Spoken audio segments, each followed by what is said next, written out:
If you live in Los Angeles, you know Matt Barnes' name for sure. He has played with some of the biggest names in the NBA. He is currently part of a very historic season that the Clippers are having right now. Yes. Yes, right? But yeah. Yeah. Spoiler. See, I'm telling you, big reception here. But look, back in 2007. There was a devastating year because he lost his mother when she was diagnosed with cancer. She passed away, and in her honor, he and his wife, Gloria, founded a very special organization. So please welcome Matt Barnes and his wife, Gloria Govan. Welcome, you guys. Just because if I don't ask this, I know half of the guys on the crew here are going to be like, I'm using to talk basketball. First of all, big win recently. Yeah, congrats. Division championship. Yeah, congratulations. Doing so well with the Clippers. How does it feel to be part of this season and what's going on? It feels good. You know, to start my career with the Clippers, you know, back in 2003, we've kind of come full circle, you know. Yeah. Back then, we didn't even have somewhere to practice, you know, so now we've come a long way, have more experience, better players, and, you know, we're division champs for the first time in franchise history, so it's great. You know, we've seen so much with what's going on in basketball lately with the Rutgers situation. How volatile, how important is that relationship, you as an athlete, basketball player, with your coach? It's very important. You know, the coach has to have the respect of the locker room, and I think on our level it's a lot harder because we're grown men with egos, money, so, you know, whatever coach can capture that collective ego and put it to the better of the team, you know, usually does a good job. Not always an easy job for not at all. Yeah, because remember, coaches are also human beings as well, and they're managing personalities and the pressure of the season, expectations of a league. So you definitely have to have the respect of the players, and you know, once you have that, you know, players will do anything for the coach. Is it easy to get respect as a coach? No, you got to earn it. You know, both ways. You know, we have to earn the coach's respect, and you know, we have vice versa. So it takes a little while, but I think Vinny's done a great job of, like we said, managing all the egos and talent on our team. And Gloria, you've had experience with coaching because you coached teams. So what was that? What was what was that like for you? Because your relationship with your team. It was different. You know, I played college basketball, so being an athlete wasn't anything new to me. But having to be on the other side and teach, you know, these girls, and they were seniors in high school, juniors in high school. So at that age, it was really difficult. You know, they kind of, they knew it all, and they had so many problems that weren't even close to having, you know, normal problems. But it was, you know, Matt has a very good point. You really did have to earn their respect, you know, and I had to not worry about being liked so much, but just really mainly about being respected. So it was fun.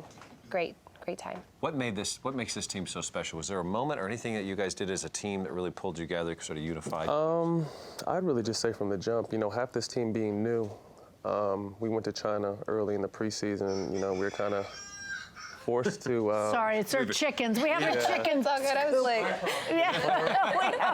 Well, they've been laying eggs back in our backyard. I'm so sorry about that. It's a fresh show. Fresh show every single day. Fresh eggs. Everything is fresh. Your trip. Our trip to China, you know, we were really forced to be in each other's face for about 8 or 9 days. And I think that helped our chemistry. You know, everyone got to know each other. Our families were on the trip, so the wives got to know each other. And it really just brought us a lot closer sooner than expected.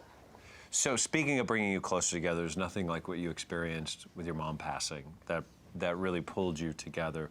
How did you? It was so quick. Yeah. I mean, by the time she was diagnosed to when she passed. Gone, How did you first, when you got the news? I was playing for the Golden State Warriors in 2007, and we were on our final preseason road trip, and I got a phone call from her, and she was crying, and she said, you know, I have cancer. And I'm thinking, okay, and automatically, you know, going to UCLA, I'm thinking UCLA has one of the best cancer programs in the world. So I'm thinking, okay, we're going to be okay. And she's like, I can't cure it. I'm like, what do you mean? She's like, I have 4 different kinds of cancer, all in stage 4. And not really knowing too much about cancer, I'm still thinking, oh, it's going to be okay, it's going to be okay. And, you know, she was diagnosed November 1st and died November 27th. So 26 days. That quick. Yeah. Weeks, like, good gosh. Does that time period in your mind, did it go by quickly, or was it sort of like day to day? It was really day to day. I mean, the whole thing happened fast, but it was really day to day, and I really thanked my team at the time because my parents were in Sacramento, so I was driving back and forth every day. You know, the season had just started, and getting to spend time with her. But I spent a lot of time with her. You know, got to say my goodbyes and just talk to her. You know, she was my best friend in the world, and just got to spend a lot of quality time with her. And Unfortunately, it was only 26 days, but. But you're honoring her now. Tell us about your Absolutely. organization that you put together.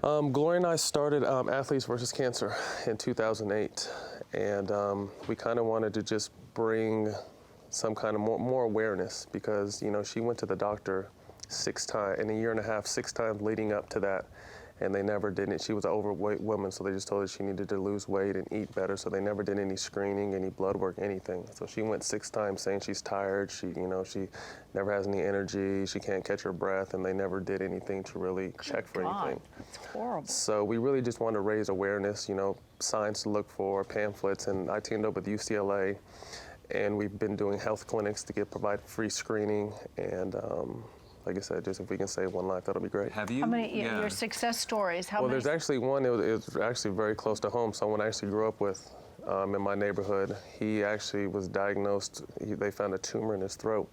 And through my foundation, we successfully got that removed, and he's good now. That must mean the world to you to know that you're, It was great, it was great. And this is something that's just near and dear to both of us. Gloria's parents are both survivors of cancer. Yeah. Oh, really? Yeah, Yes. my mom's a breast cancer survivor. My dad's a prostate cancer survivor.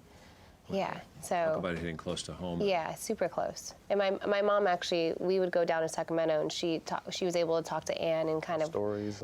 stories about chemo, and talk to her about the process and stuff. So It must be an emotional organization for you guys to sort of keep a hold of and keep your finger on the pulse of knowing how much you have vested in it. Yeah, it's tough, but it makes it more meaningful. Everyone kind of knows someone that's been touched by cancer at some point, but until it hits home, you don't realize how devastating it is. Cancer doesn't discriminate. It affects children, to grandparents. So it's something that, is prevalent, and, hopefully we can help, raise money to find a cure.